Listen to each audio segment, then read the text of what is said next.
This is ThinkEnergy, the podcast that helps you better understand the fast-changing world of energy through conversations with game changers, industry leaders, and influencers. So join me, Dan Sege, and my co-host Rebecca Schwartz as we explore both traditional and unconventional facets of the energy industry. Hey everyone, welcome back.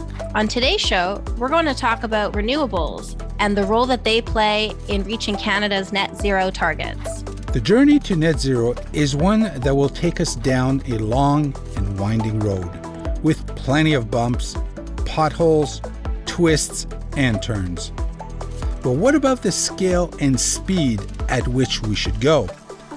A recent report says that Canada is currently not on track to meet its targets.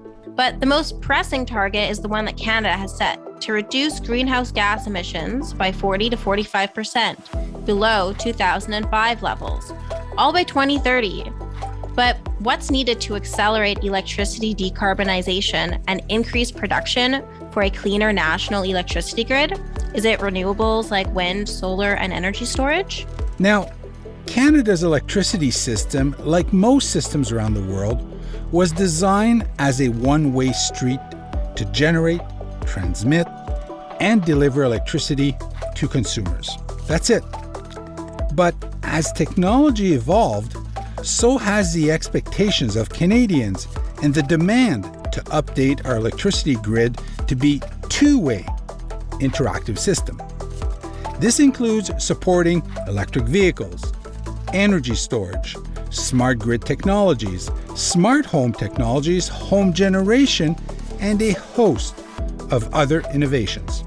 Rebecca, did you know that there is now a push to electrify everything? Virtually the entire auto industry has moved its investments in research and development to electric vehicles. Climate plans in cities, provinces, and countries are calling for radically improved energy efficiency in buildings and the use of electric heat pumps to heat them. That could mean that we'll need twice as much electricity by 2050 as we do today. To get there, we need to expand our renewable fleet tenfold. Via its report entitled Powering Canada's Journey to Net Zero, the Canadian Renewable Energy Association has issued a wake-up call, a call to action for governments, utilities, regulators, electricity system operators, and industry to get Canada started on the path to meeting its commitment to net zero by 2050. Canada's electricity grid is the root directory of the Canadian economy. It will be very hard for other sectors to reach net zero if the electricity they use produces carbon emissions. So here's today's big question. Is solar, wind, and energy storage the most economical way to decarbonize the electricity grid and help Canada reach its net zero goals? And to help steer this conversation and a clear path, we've invited Robert Hornung, the President and CEO at Canadian Renewable Energy Association. His association engages Canadians to enable the responsible and sustainable deployment of wind energy, solar energy, and energy storage solutions to power Canada's energy future. According to Robert, there is no greater threat to our planet than climate change. Renewable energy is part of the solution, and it is also a great growth opportunity for Canada's green economy future. Robert, thank you so much for joining us today. I guess we'll just jump right in with our first question about your vision document, Powering Canada's Journey to Net Zero, which talks about a wake-up call, an urgent call to action for governments, utilities, regulators, and the electricity industry. Wondering if you can unpack this for me and for our listeners. Yeah, certainly. I mean, we produced this vision document because of the threat that we all face because of climate change, and trying to identify and quantify the role of wind energy, solar energy, and energy storage in helping us to address that challenge. And I mean, the challenge is a significant one. I mean, Canada has made a commitment now to move to net zero greenhouse gas emissions by 2050, so essentially 100% reduction in emissions from today. And between 2005 and 2019, emissions only fell by 1%. So our visions speak about an urgent call to action because it's clear we need to dramatically accelerate the scale and the speed of our efforts to reduce greenhouse gas emissions if we're going to have any hope at all of meeting those targets. And from our perspective, it's well understood that we're going to need a significant increase in the use of wind, solar, and energy storage if those targets are to be achieved. Okay, Robert. You've said that wind energy, solar energy, and energy storage will be at the core of Canada's energy transition, but needs to expand tenfold. What makes renewables at scalable solutions to meet the electricity production required by 2050? Well, I think first off, we have to sort of look to some of the research that's been done, different studies that have looked at what are the pathways to get to net zero greenhouse gas emissions. We've just said it's an enormous challenge. How do we get there? And those studies consistently show that to get to net zero, you have to first and foremost decarbonize electricity production so that you're not producing greenhouse gas emissions from electricity anymore. And then you have to expand that electricity production because you're going to want to use that electricity to substitute for fossil fuels in areas like transportation and in buildings and in industry. Now, another thing that those studies consistently show is that the majority of that new electricity that we're going to need is going to come from wind and solar. And why is that? The simple reason is because wind and solar are the lowest cost options for new electricity production in the world today. And our vision developed an illustrative scenario, which is consistent with the findings of these net zero studies, which sort of assumes we're going to need to double electricity production. We assume that 2/3 of that new electricity production is going to come from wind and solar. And that leads us to the calculation then that means you have to expand wind and solar capacity in Canada tenfold in the next 30 years.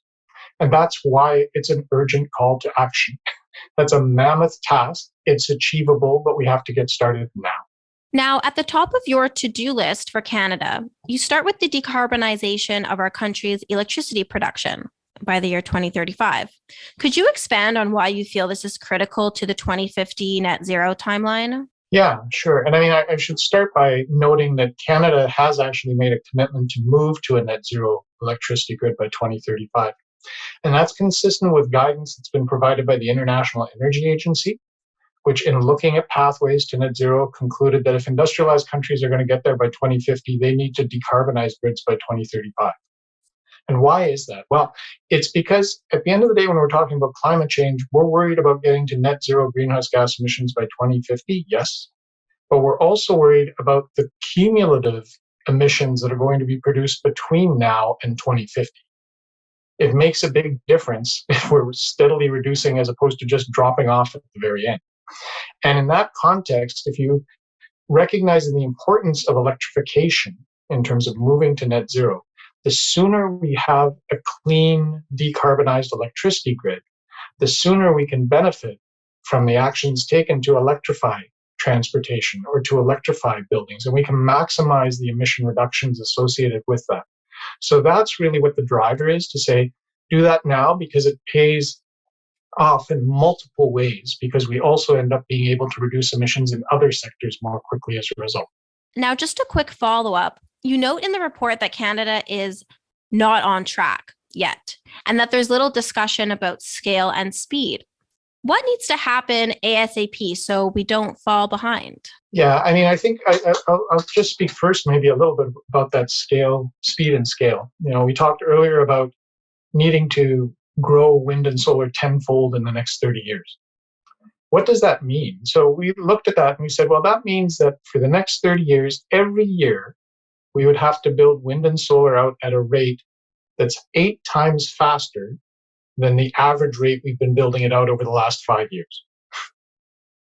And the later we get started, the more we have to build after that. And it becomes even more challenging going forward. So there's a real driver and a real need to move quickly and get started on this process. And so, as we mentioned earlier, so we've identified a to-do list in terms of what we need to do to enable that. And it has a number of different factors. We need to look at putting in place foundational policies that send signals to investors about the direction we're going in and provides them with confidence that they can proceed with investments.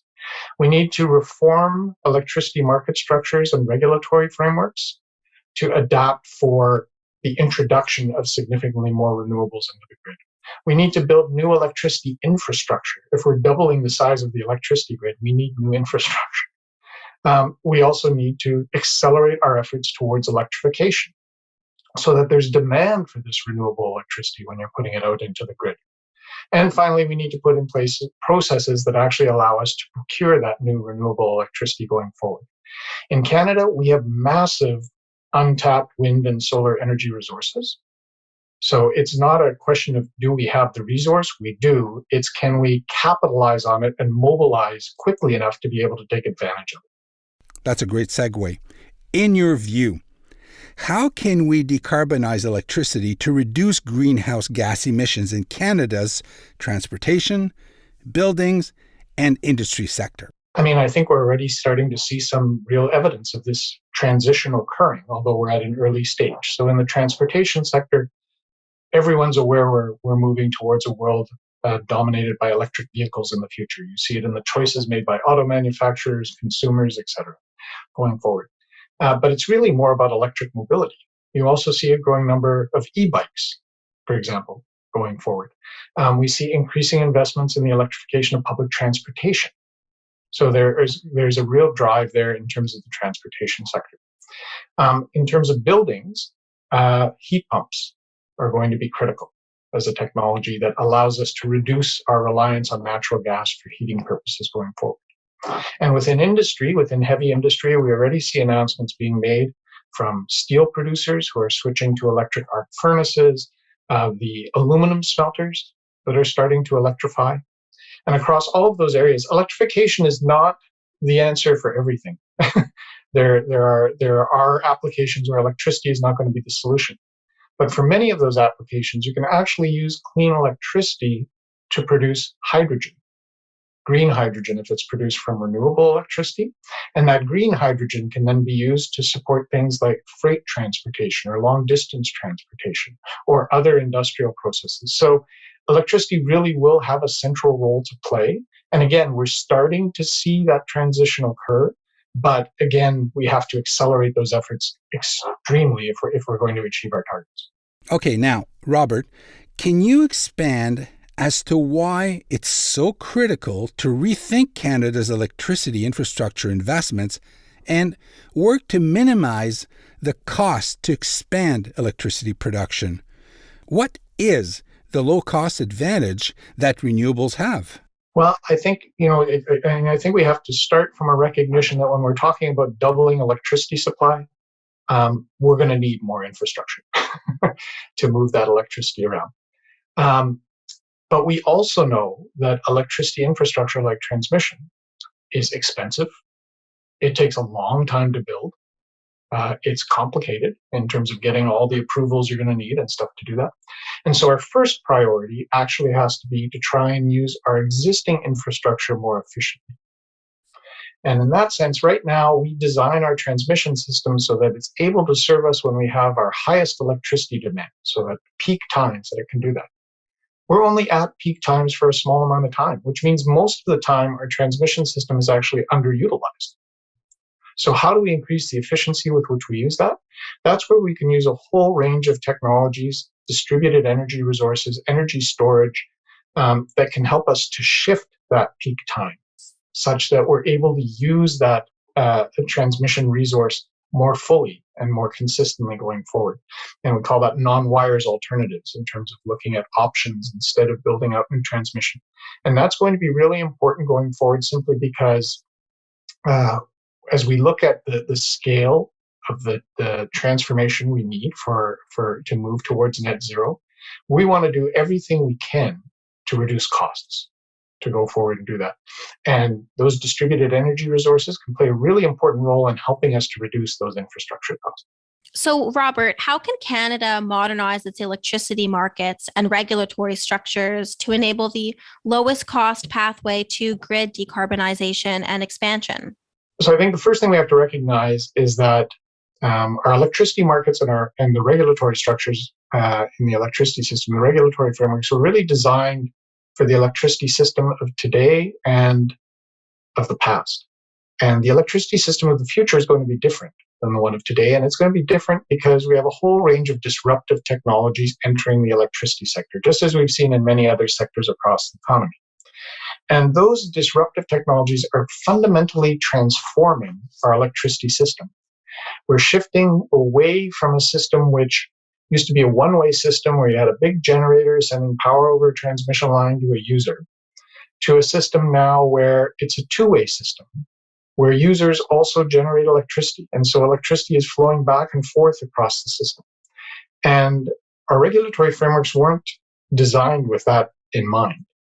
And what we find now is that although the introduction of these new disruptive technologies, whether it's solar or energy storage or smart grid technologies, the introduction of these different technologies introduces more complexity into the system, but it also increases our options and gives us a much broader range of tools which we can use to provide the services that we need to have to ensure an efficient and reliable grid.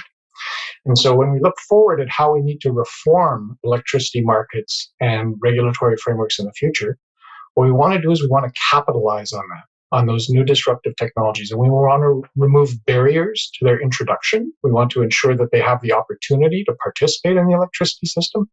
And then we also want to ensure that we're setting up the system so that there is competition to provide services. And that at the end of the day, if we have five different kinds of technologies that can provide a reliability service, that's great. Let's choose the lowest cost one and move forward. And so it's really a tremendous benefit that we're seeing here. And again, a lot of disruptive technologies we've seen in other sectors are doing the same sort of thing, right? They're providing an opportunity to reduce costs and be more efficient going forward. Same things happening in electricity. And in fact, I would argue that in the electricity sector, our biggest challenge in some ways is not the technology challenge in terms of how we can decarbonize the grid and move forward. It's the regulatory challenge and the market framework in that we have technologies that we can't fully implement, deploy, and utilize at this point in time. And that's what we need to adjust. Now, Robert, you've mentioned that Canada's wind, solar, and energy storage industries are up for the challenge and are eager to start building and delivering significant new capacity required to enable Canada to achieve its net zero goals. What's the next step to kickstart this? Well, I mean, there's the true answer is there's no single next step. There's a whole series of next steps, right, in terms of moving forward as we outline in our to-do list. But I think a key fundamental one is putting in place the sort of cornerstone policies, I would call them, the ones that send signals into the marketplace and to investors that say, this is the direction we're moving. You can count on the fact that we're moving in this direction, and therefore you can make investment decisions based on that. And two examples of that. So one is the concept of the Clean Electricity Standard, decarbonizing the grid by 2035. If there's a requirement in place, a legal requirement that the electricity grid is going to have to be decarbonized by 2035, that sends a very clear signal to investors. We better find the lowest cost way to do that and start exploring those options. Carbon pricing is another one. And we have in Canada, we do have a carbon price in place. We've got a direction sort of outlined in terms of where that price is going till 2030. It would be useful to have a longer term perspective on that for investors. And the other thing that's critical is we need to make sure that that carbon price is actually having an impact on decisions. So in the electricity sector specifically, the way the carbon price framework is designed federally, existing natural gas facilities are essentially fully sheltered from the carbon price. So they really have no incentive from the carbon price to actually go and seek greater efficiencies or to consider alternatives.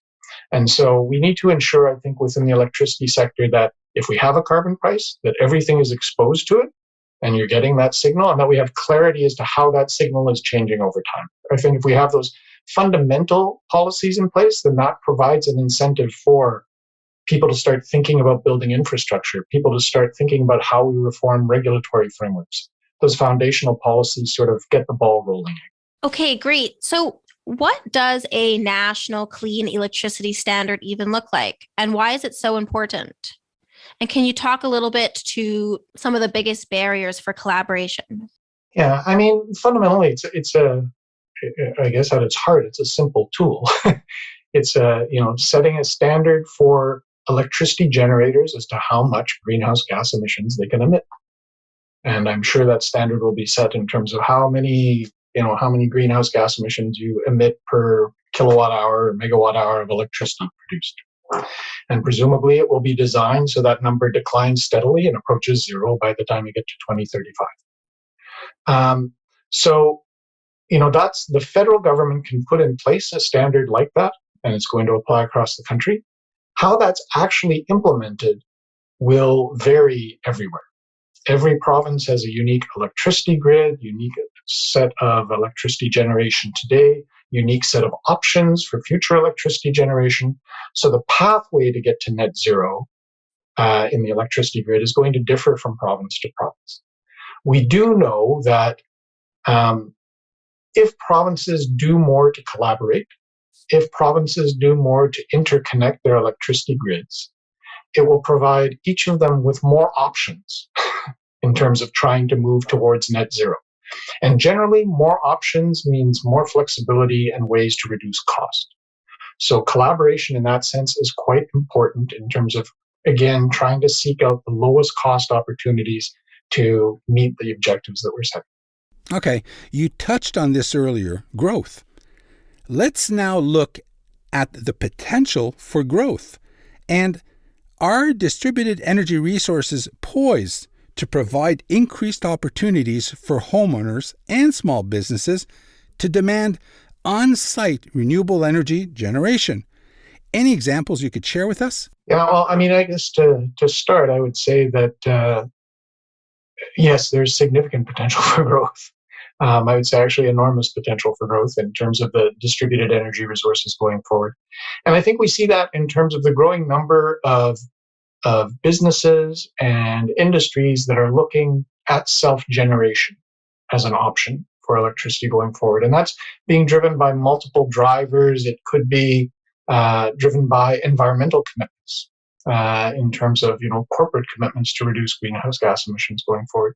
It can be driven by economic factors, people looking to avoid grid electricity costs by sort of producing their own electricity going forward. It could be driven by a desire to increase resiliency in the event of sort of issues with the grid, that you still have power and are able to move forward. So I think we see a growing number of companies sort of exploring and seeking out those options. And I think you also see a growing number of jurisdictions actually trying to facilitate that going forward. For example, Alberta earlier this year issued a program to provide some incentives for businesses to adopt sort of on-site solar. They were fully utilized within, I think, the first 3 months. There was tremendous demand for them going forward. So I don't think it's a question of if we're going to see distributed energy resources play a significant role. I think it's a question of when we're going to see it. And I think the when comes back to these other questions that we talked about. When are we able to remove some of the regulatory barriers that prevent either the deployment of these technologies or the ability to receive economic value for the services those technologies provide to the grid? I think it's also going to require, however, before we can expand in a large way, for electricity system operators, it's going to be critical that they have a clear understanding and a sense of what is happening with those distributed energy resources. The electricity grid operator has one of the toughest challenges of all, trying to ensure that supply and demand is matched all the time, and supply and demand are both changing all the time. And if there's a set of generation out there that you don't actually have a vision of, and you don't know if it's going up and down, or anything like that, that's a problem. And we need to do some significant infrastructure investment to ensure that electricity system operators have insight into what's actually happening at the distribution level, and also the ability potentially to manage what's happening at the distribution level. I mean, smart grid technologies again are giving us a tremendous capability to say, examples. Let's reduce electricity demand by turning everybody's thermostat down by half a degree, or something like that. Right? Those sorts of things. So there's again, ensuring we've got that infrastructure in place that allows that to take place is going to be critical. But I think if we remove those sorts of barriers and put in place those enablers, you'll see fantastic growth, I think, in this side. Now, as solar, storage, and wind power come closest to meeting three key energy consumer priorities, those being cost effectiveness, decarbonization, and reliability, what role will they play with microgrids and self-sufficiency? And what's the ultimate renewable energy future that you envision? I think we're going to see significant growth in these technologies at both the utility scale, so large wind farms, solar farms, and also on the distributed side. And that also includes then within microgrids and things like that as well. But even though these technologies are going to be core and central in terms of enabling us to move to net zero, it is part of a broader package. When we're talking about moving to net zero, frankly, the first thing we should be talking about is energy efficiency. And we should be working to ensure that we minimize the amount of energy that we actually need in the first place. Then once we've done that, we think, okay, well, then let's use the lowest cost, non-emitting energy we can. And that's where wind and solar are going to come in and play a significant role in that regard. But then again, you're going to say, okay, well, and how are we going to manage that? Well, we'll need other technologies like the smart grid technologies that allow us to effectively integrate wind and solar and ensure reliability of the grid going forward, because wind and solar are variable sources of generation. They add, again, some more complexity for system operators in terms of how we do this. And we need technologies in place that can help to facilitate that. So, we've talked already about the fact that the future electricity system is going to look pretty different from the electricity system of today. But at the end of the day, I guess in terms of a vision of it, I think renewables will be at the heart of that system for two reasons. One is the scalability of the technologies themselves. You can actually have a single wind turbine or a single solar panel or a giant wind farm or solar farm. So they can be applied at all of these different applications. Their cost. So we've seen a 90% decline in the cost of solar in the last decade. We've seen a 70% decline in the cost of wind in the last decade. It's not going to continue down at that rate going forward. We do expect to see some more cost declines. But there's absolutely no one out there who will say there's going to be something cheaper that comes along as we move towards 2050. And that's why it's going to, again, play a pretty central role in terms of us moving forward. So as I said before, I think these technologies will be the core and the heart of the new electricity system going forward, but they aren't the whole story. We still need those technologies to partner with other technologies to enable and ensure that we're providing an electricity system that's reliable and affordable and clean. Okay, now let's tackle something we haven't covered yet. How about we take a look at job creation? Robert, would these investments in wind energy, solar energy, and energy storage create significant employment opportunities in Canada? Where do you foresee the biggest gains? Yeah, when we did our wind vision document, our vision document, Vision 2050 document, we determined that if you were to increase wind and solar energy production tenfold over the next 30 years, that would create about 28,000 direct and indirect person years of employment annually. So it's over 800,000 over the 30-year period. Now, many of those jobs are in the construction of facilities. So they're not permanent jobs, they're jobs that are associated with construction. You do also create a significant number of jobs in operation of those facilities going forward. And again, the job creation potential of the technology, it differs a little bit by application as well. Where you're going to see the most jobs created, at least on a per megawatt basis, will be with distributed solar. And there have been some studies done recently that have argued that for every megawatt of distributed solar generation that you put in place, you create about 35 person years of employment. So there is significant job creation potential associated with these technologies. We also have, as a country, some significant opportunities associated with these technologies as well. We're starting from a pretty strong place globally. More than 80% of Canada's electricity is already non-emitting. So we've got a good head start on much of the rest of the world. If we can move quickly to get to 100% non-emitting, we'll have gained knowledge and expertise that will be sought around the world because everybody's going to have to move in this direction. The other thing is that our nearest neighbor, the United States, is going to be challenged to move to net zero. Their electricity grid is much more carbon intensive than ours. And the export of clean Canadian electricity could also play a very significant role in helping the United States to meet its goals and objectives. So there are economic opportunities associated with that as well. So really, we've got a tremendous resource that's untapped for the most part across the country. One of the great things about wind and solar is that it's actually available in every part of the country. It's not restricted to a certain province. So there are opportunities really across the country for economic growth and development. And because these are decentralized technologies, these opportunities will also play out at the level of communities across the country. And, we see a growing number of municipalities and communities with an interest in being partners in renewable energy projects going forward, in seeing these projects built to meet their own objectives, but also to secure the economic benefits associated with those projects. So it's a really tremendous opportunity. All right, Robert, how about we close off with some rapid fire questions? Are you ready? Yeah, I'll try. All right. Now, Robert, what's your favorite word? Chocolate, because it's a word that always makes me smile. What is one thing you can't live without? My family. It's actually the most important thing in my life, so I would say that. What's something that challenges you? I would say something which I guess probably most people would say is that it's finding the balance between competing priorities. It's a challenge every day. Okay, now if you could have one superpower, what would it be? The ability to heal people.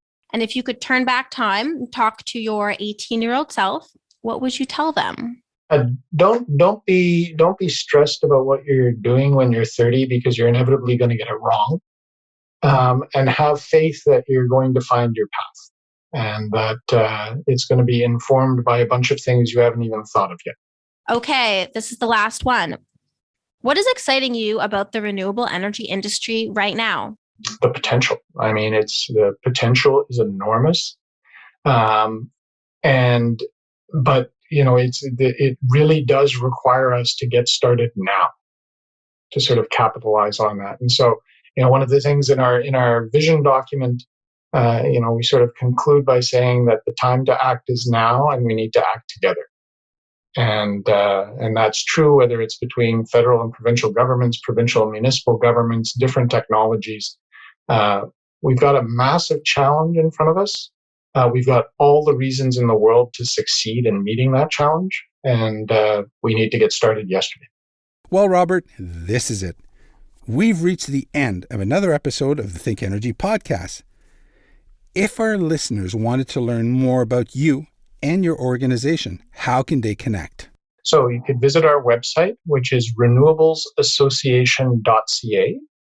And on that website, you'll also be able to download a copy of our vision document and see, sort of what our thoughts are on the role that wind, solar, and energy storage are going to play in helping Canada to move to net zero greenhouse gas emissions by 2050. Cool. Again, thank you for joining us today. I hope you had a lot of fun. That was fun. Thank you very much. I appreciate the opportunity. Thanks for tuning in for another episode of the ThinkEnergy podcast. Don't forget to subscribe and leave us a review wherever you're listening. And to find out more about today's guest or previous episodes, visit thinkenergypodcast.com. I hope you'll join us again next time as we spark even more conversations about the energy of tomorrow.